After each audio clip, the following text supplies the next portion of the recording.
Property taxes look to remain stable in Ogdensburg as next year's city budget is revealed.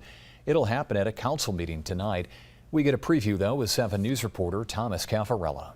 It's Fonda Cronus's second time crafting Ogdensburg's city budget. The budget really tells the community what the priorities are for local government. For Cronus, those priorities include moving away from deficit spending and lowering the city's constitutional tax limit. That's the amount municipalities can raise in property taxes, and Cronus says Ogdensburg has been close to the limit for a while. This recommended budget brings it down to 82%, so the trend is better.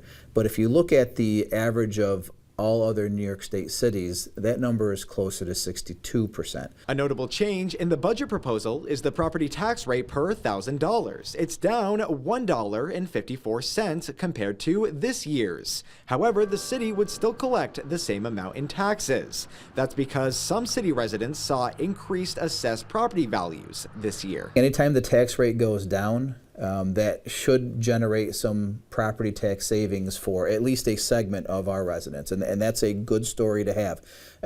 But every story has a beginning, middle, and an end, and we need to understand the context behind that. And an area where residents would see their bills go up is in water and sewer. Residents who pay a flat rate would see a combined increase of about $123. Both of those funds have not seen the rate increases that you need to be able to get to what I would consider a steady break-even basis. In Cronus's proposed city budget, no city employees would see a layoff. However, some already existing services would see a cutback. Services like closing the city landfill on Saturdays, which is currently open every other Saturday. Cronus says not enough people go on the weekend to justify overtime pay. He says the savings could allow for another DPW hire. Doesn't cover the salary, but it's certainly part of the salary. Examples of changes that could come to Ogdensburg. The budget process kicks off with Cronus presenting his proposal to City Council Tuesday night.